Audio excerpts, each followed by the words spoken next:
Graduate MLC ఎన్నికలు జరిగినప్పుడు సజ్జల రామకృష్ణారెడ్డి గారు ఫలితాలు వైసీపీకి వ్యతిరేకంగా వచ్చిన తర్వాత ప్రెస్ మీట్ పెట్టి మా ఓటర్స్ వేరే ఉన్నారో, ఇలా చదువుకున్న వాళ్ళు, బాగా తెలివైన వారు, ఇలా మా ఓటర్స్ కాదు, మా వేరే వాళ్ళు ఉన్నారు అని ఒక స్టేట్మెంట్ ఇస్తే అప్పుడు చాలా సంచలనం అయింది. కట్ చేస్తే ఈరోజు సజ్జల రామకృష్ణారెడ్డి గారు భార్య, అతని కుమారులకు ఈరోజు ఏకంగా 2 ఓటర్ కార్డులు ఉన్నట్టుగా ఈరోజు దూల్పాల నరేంద్ర గారు ప్రెస్ మీట్ పెట్టి బయట పెట్టడం జరిగింది. 2 దిక్కులను ఉన్నాయి వీళ్ళకి. కొద్ది రోజుల క్రితం అనిల్ కుమార్ యాదవ్ గారికి కూడా 2 ఓట్లు, అంటే ఇంటి పేరు పి, ఏదైనా పాలబోయిన ఉందనుకోండి, పి అని ఒకసారి, పాలబోయిన అని ఒకసారి, ఇలా 2 కార్డులు. ఇప్పుడు ఏమైనా క్యాడర్తో ఇలా పెట్టిస్తున్నారంటే పోనీ ఏదో ఒక ప్లాన్ వేసారు అందాం. ఓ పక్కనగా దొంగ ఓట్లు కనిపిస్తున్నాయి, దొంగ ఓటర్లు కనిపిస్తున్నారు, ఇక నాయకులు కూడా 2 ఓట్లు పెట్టుకోవడం ఏంటి ఈరోజు రాష్ట్ర ప్రజానీకానికి అర్థం అవ్వట్లేదు. సో ఇంకా మిగిలిన వాళ్ళు కూడా బయటపడాల్సిన అవసరం ఉంది.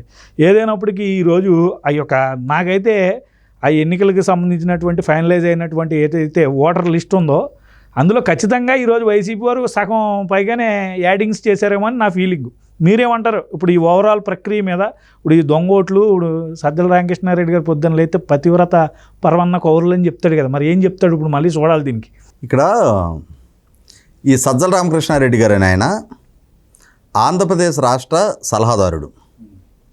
అదే సందర్భంలో ఆయనకి ఇంకొక రోల్ కూడా ఉంది, వైసీపీ పార్టీ ప్రధాన కార్యదర్శి. మరి ఒక వ్యక్తికి 2 హోదాలు ఉన్నప్పుడు 2 చోట్ల ఓటు ఉంటే తప్పే ఉంది. వైసీపీ పార్టీ ప్రధాన కార్యదర్శిగా ఒక ఓటు రాపించుకున్నాడు, సలహాదారుడిగా ఒక ఓటు రాపించుకున్నాడు.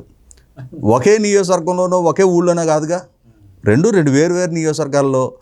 తెలుగుదేశం వాళ్ళకి అవన్నీ అక్కడికి ఆయన పెడతారులే, పక్కనే ఊళ్ళు, కాకపోతే 2 వేరు నియోజకవర్గాలు అనమాట. ఇక్కడ ఓటేసి మళ్ళీ అక్కడ కూడా వేద్దామని జగన్మోహన్ రెడ్డి గారికి కొంచెం డబల్ మెయిల్ చేద్దామని చెప్పని ప్రయత్నం చేసుకున్నాడు ఆయన. ఈ తెలుగుదేశం వాళ్ళేమో మరి ఆ నరేంద్ర గారు అంత లోతుకెళ్ళి దాన్ని పరిశీలించి దాన్ని కనిపెట్టి ఇంత రచ్చ చేస్తాడని చెప్పని కనిపెట్టలేదు, అనుకోలే అప్పుడు. ఇది ఎవరు చూడొచ్చారులే అని చెప్పని చేర్చుకున్నారు. ఆయన హైదరాబాదు చిరునామా అయింది. సరే, ఆంధ్ర ప్రాంతంలో ఓటర్గా నమోదు కావాలి, ఫామ్ 6 అప్లికేషన్ పెట్టుకున్నావు. ఫామ్ 6 అప్లికేషన్ పెట్టుకున్న సందర్భంగా నీకు ఒక ఓటు వచ్చింది. మళ్ళీ 4 రోజుల్లో ఇంకొక ఫామ్ 6 అప్లికేషన్ ఎందుకు పెట్టావు? ఒక దగ్గర ఒక అడ్రస్ తోటి అప్లై చేసావు కదా. ఇప్పుడు నోటెడ్ పర్సనాలిటీ పలానా సజ్జల రామకృష్ణారెడ్డి గారు, అతని భార్య, అతని కొడుకు, కోడలు, 4 పేరు మీద ఒకే అడ్రస్లో పెట్టారు.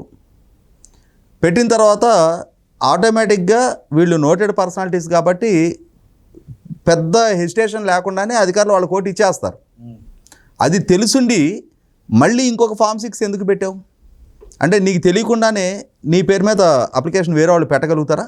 అంటే తెలిసి ఉద్దేశపూర్వకంగానే, అంటే ఎన్నికల వ్యవస్థను అపహాస్యం పాలు చేస్తా, మాకు అధికారం ఉంది, అధికారులు మా మాట వింటారు, మా పేరు చూస్తేనే అధికారులు కన్సిడర్ చేస్తారు కాబట్టి అని చెప్పని 2 వేరు నియోజకవర్గాల్లో, 2 వేరు అడ్రస్సుల్లో, 2 వేరు గ్రామాల్లో మీ 4 ఓటర్లుగా నమోదవుతారా? అది అంతా దగ్గర కలిపి 2 నెలల క్రితం. పోనీ మేము అప్పుడెప్పుడో ఒక 5 ఏళ్ల క్రితం ఆ అడ్రస్లో ఉండేవాళ్ళం, ఇప్పుడు వేరే అడ్రస్కి మారిన ధర్మిలా ఇప్పుడు ఈ అడ్రస్లో చేర్చుకున్నాం. అక్కడ తొలగింపుల గురించి, అంటే ఈ అడ్రస్లో చేర్చుకునే సందర్భంలో అక్కడ ఉన్న ఓటు గురించి తెలియజేయటం మర్చిపోయామని చెప్పని సమర్థించుకోవడానికి ఆస్కారం లేదే. 2 రీసెంట్గా జాయిన్ అయినాయి. 2 రీసెంట్గా వీళ్ళ కుటుంబ సభ్యుల ద్వారా ఫామ్ 6 అప్లికేషన్స్ పెట్టి జాయిన్ చేసినాయి. లేదా ఫామ్ 6లు వేరే వాళ్ళు అప్లై చేశారా? ఎవరు అప్లై చేశారో చెప్పండి. ఇప్పుడు రాష్ట్ర వ్యాప్తంగా గగ్గోలెత్తుతున్నది ఏంటి? వ్యక్తుల ప్రమేయం లేకుండానే ఫామ్ 6లు పెడుతున్నారు, ఫామ్ 7లు పెడుతున్నారు. అంటే అక్కడ జెన్యూన్గా ఉన్న ఓటర్లని తొలగింపులకి వాళ్ళకి ఇంటిమేట్ చేయకుండానే తొలగించేస్తున్నారు. ఎక్కడెక్కడో ఉన్న వాళ్ళని తీసుకొచ్చి చేరుస్తున్నారు. ఇదే కదా రాష్ట్ర వ్యాప్తంగా గగ్గోలెత్తుతున్నది. దీని మీదే కదా ఇవాళ ఐఏఎస్ అధికారుల నుంచి కానిస్టేబుల్ దాకా, బిఎల్ఓల దాకా సస్పెండ్ అవుతుంది.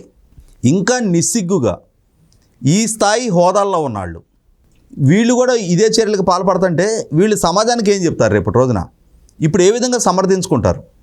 100కి 100 పాళ్ళు పాలనాపరంగా మా ఘనత ఇది అని చెప్పుకోలేకపోయాం కాబట్టి ఏదో రంగా తిమ్మిని పంపించేయి, ఓటర్లు సంఖ్య పెంచు, మన వాళ్ళని ఈ నియోజకవర్గం వాళ్ళని అక్కడ చేర్చు, అక్కడ వాళ్ళని ఇక్కడ చేర్చు.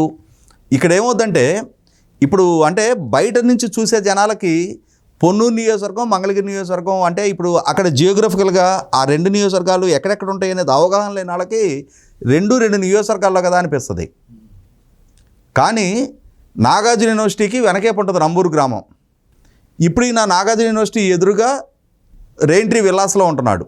అక్కడ ఒకటి ఇక్కడ ఒకటి చేర్చాడు. ఇప్పుడు అక్కడ ఏమవుద్దంటే అదొక నియోజకవర్గ గ్రామం, ఇదొక నియోజకవర్గ గ్రామం, 10 నిమిషాలే దూరం. ఇక్కడ ఓటేసేసి అక్కడికి వెళ్ళి వేసుకోవచ్చు. పెద్ద రిస్క్ చేసి ఇక్కడి నుంచి ఒక 50 కిలోమీటర్లు ట్రావెల్ చేసే అవసరం లేదనమాట. అంటే లక్షల ప్రభుత్వ జీతాలు దొబ్బి ప్రభుత్వానికి సలహాలు సంప్రదింపుల సంగతి ఏమో తెలియదు, కానీ వీళ్ళకున్న అతి తెలివి పరిజ్ఞానాన్ని ఇటువంటి వాటికి వాడుతున్నారు వీళ్ళు. ప్రజలు కట్టిన పన్నుల నుంచి అన్ని విలాసాలు పొందుతా ఇటువంటి నేరపూరిత చర్యలకి ఇదే ఒక సామాన్యుడు చేస్తే, ఇప్పుడు సహజంగా ఏం జరుగుతున్నాయి, ఊర్లో ఉంటూ తర్వాత హైదరాబాద్ షిఫ్ట్ అయ్యారు. ఆ ఊర్లోనూ ఓటర్ లిస్టులో పేర్లు కొనసాగిస్తున్నారు. హైదరాబాద్లో ఇక్కడ ఉంటున్నాం కాబట్టి ఇక్కడ ఓట్లు నమోదు చేసుకున్నారు చాలామంది. లేదు, హైదరాబాద్ నుంచి ఆంధ్ర ప్రాంతానికి మైగ్రేట్ అయ్యారు, ఇక్కడ అక్కడ 2 చోట్ల కొనసాగినాయి. హైదరాబాద్ నగరంలోనే ఒక కాలనీలో కొన్నాళ్ళు అద్దీంట్లో ఉన్నారు, తర్వాత ఇంకొక ప్రాంతానికి మారారు అద్దిల్లు, అట్లా కొనసాగినవి ఉన్నాయి.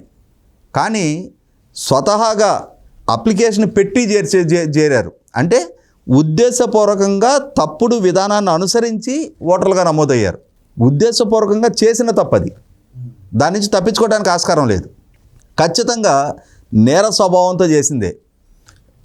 ఇందాక నరేంద్ర గారు ప్రెస్ మీట్లో ప్రస్తావించినట్టుగా పీపుల్స్ రిప్రజెంటేషన్ యాక్ట్ సెక్షన్ 30 కింద కేసు నమోదు చేయాలి. ఇటువంటి స్థాయిలో ఉన్నాళ్ళు ఉద్దేశపూర్వకంగా చేసే ఇటువంటి తప్పులను కనుక ఉపేక్షిస్తే, ఎలక్షన్ కమిషను ఇటువంటి వాళ్ళ విషయంలో కొంచెం ఉదాసీనత ప్రదర్శిస్తే సామాన్యుడికి ఇంకా చట్టం అంటే భయం ఏముంటుంది? అంటే పెద్దడికి ఒక న్యాయం, మా దగ్గర ఒక న్యాయం అని చెప్పని సామాన్యుడు కూడా ఎదురు తిరుగుతాడుగా, అడ్డం తిరుగుతాడుగా. చట్టం సామాన్యుడి దగ్గర ప్రయోగిస్తాం, పెద్దవాళ్ళని మాత్రం ఉపేక్షిస్తామని అంటే సాధ్యం కాదు, అది కుదరదు.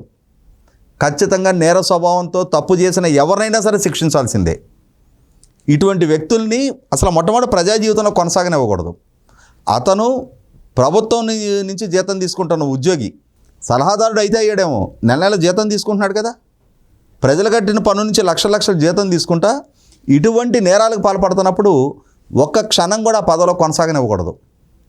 నీకు నీ పార్టీ సేవ చేసుకోవాలని ప్రేమ కారిపోతూ ఉంటే వెళ్ళి ఆ వైసీపీ పార్టీ కార్యాలయంలో కూర్చొని నీ పార్టీ సేవ చేసుకో. ఈ అధికారులను కూడా సస్పెండ్ చేసిన వీళ్ళకి సిగ్గు రావట్లేదు అంటారా?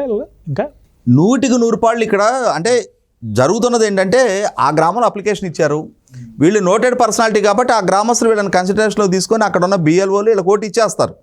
వీళ్ళు తప్పుడు విధానంతో పక్క గ్రామంలో ఇచ్చారనేది ఎట్లా తెలుస్తుంది వాళ్ళకి? ఓసారి స్వతహాగా ఏమవుద్దంటే, ఇప్పుడు నా ఓటు ఇప్పుడు ఏ ఏజ్లో ఓటు వస్తుంది? 18 సంవత్సరాల నుండి నాకు ఓటు వస్తుంది. నాకు 55 ఏళ్ళు వచ్చినాయి. ఇప్పుడు నేను ఓటర్గా నమోదవుతున్నా అంటే ఇప్పుడు దాకా నాకు ఓటు లేకుండా ఉండదుగా. ఎక్కడుంది అది? నేను ఇక్కడ ఓటర్గా నమోదవుతున్నప్పుడు నాకు పలానా గ్రామంలో పలానా బూత్ నెంబర్లో పలానా సీరియల్ నెంబర్లో ఓటు ఉంది, నేను దాన్ని డిజోన్ చేసుకుంటున్నా, నాకు ఇక్కడ ఓటు ఇవ్వండి అని చెప్పని మెన్షన్ చేయాలి. ఒక కొత్త ప్రాంతంలో ఓటర్గా నమోదు అయ్యేటప్పుడు అంటే ముందు ఎక్కడ ఓటు ఉందో, ఇప్పుడు ఫ్రెషర్గా 18 సంవత్సరాల నుండి కొత్తగా ఓటర్ నమోదవుతున్న వాళ్ళైతే వాళ్ళకి అంతకుముందు ఓటు ఉండదు. కానీ ఆల్రెడీ ఓటు ఉన్న వ్యక్తులు వేరే ఎక్కడో దగ్గర ఓటు ఉంటుంది. ఆ ఓటు ఉన్న వాళ్ళు ఇంకొక దగ్గర కొత్తగా ఓటర్గా నమోదవుతున్నప్పుడు పాత వివరాలు తెలియజేయాలి. పాత వివరాలు తెలియజేయకపోవడం ఒక తప్పు. అసలు 2 చోట్ల అప్లికేషన్ ఎట్లా పెట్టావు? ఎందుకు పెట్టావు? అవును, 100% తప్పుడు ఆలోచనతో ఎన్నికల వ్యవస్థని ఓటుని దుర్వినియోగపరచడానికి దొంగ ఓటరుగా నమోదైన వ్యక్తులు వీళ్ళు. ఖచ్చితంగా కేసు నమోదు చేయాలి. ఆ సలహాదారుడి పదవి నుంచి ఊస్టింగ్ ఇప్పించాలి. ఇక్కడ నాయకులే ఇది మరి ఎన్నెట్టితే ఇంకా క్యాడర్లో జనంలో ఎన్నని ఐడెంటిఫై చేస్తారు. వాళ్ళు కూడా 2 డేస్ పెట్టుకుని ఉంటారుగా. మీరు గమనించుకుంటే ఇప్పుడు ఎన్ని సందర్భాల్లో, ఇప్పుడు ఎన్ని నియోజకవర్గాల్లో ఇటువంటి అకృత్యాలు బయటపడతా ఉన్నాయి.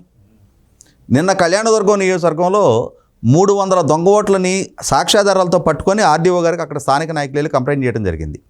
వారు విచారిస్తామని చెప్పడం జరిగింది. ఈ ఓటుకి సంబంధించి కూడా అక్కడ స్థానిక తహసీల్దార్ని సంప్రదిస్తే ఫామ్ 7 కింద ఓటు తొలగించే ప్రయత్నం చేస్తున్నామని చెప్పారంట. అసలు ఓటు ఎందుకు ఇచ్చారు? మొట్టమొదట అసలు ఓటుగా అతను ఎందుకు నమోదు చేసుకున్నాడు? 100% ఇది నేర ప్రవృత్తి. రాష్ట్ర వ్యాప్తంగా ఇదే ఎవరోడు కొనసాగిస్తున్నారు. ఈ ఒరవడి పరాకాష్ఠగానే ఓ పక్క వీళ్ళు ఈ పార్టీ ఈ నాయకులు చేసిన అత్యంత జుగుసాకరమైన కార్యక్రమాల పర్యవసానం ఇవాళ ఐఏఎస్ అధికారి గిరీష్ దగ్గర నుంచి హెడ్ కానిస్టేబుల్ దాకా సస్పెండ్ అయ్యారు చిత్తూరు జిల్లాలో. ఇవాళ ZP CEO Bhaskar Reddy suspend అయ్యాడు. అతనికి ముందు అదే పదవిలో పనిచేసిన మహిళా అధికారిని సస్పెండ్ అయింది. పర్చూరు నియోజకవర్గంలో సీఏలు ఎస్ఐలు సస్పెండ్ అయ్యారు. తహసీల్దార్లు సస్పెండ్ అయ్యారు. డిప్యూటీ కమిషనర్గా పనిచేసిన చంద్రమౌళేశ్వర రెడ్డి సస్పెండ్ అయ్యాడు మొన్న. అంటే వీళ్ళకి సేవలు చేసిన పర్యవసానం అధికారులు బలవుతున్నారు. అంటే వీళ్ళు చేసిన తప్పుల్ని ప్రోత్సహించి దాన్ని కాపాడి వీళ్ళ ఆదేశాలు యథావిధిగా అమలుపరిచిన పర్యవసానం మొత్తం రాష్ట్రంలో ఉన్న అధికారులు మొత్తం బలవుతున్నారు. అటువంటి సందర్భంలో అసలు వీళ్ళని అదుపులోకి తీసుకోవాలి, వీళ్ళ మీద కేసు నమోదు చేయాలి. పీపుల్స్ రిప్రజెంటేషన్ యాక్ట్ ప్రకారం ఇటువంటి తప్పుడు చర్యలకు పాల్పడిన వాళ్ళకి ఎన్నికల్లో పోటీ చేయడానికి కూడా ఎలా చేయకుండా వాళ్ళని డిస్క్వాలిఫై చేయాలి.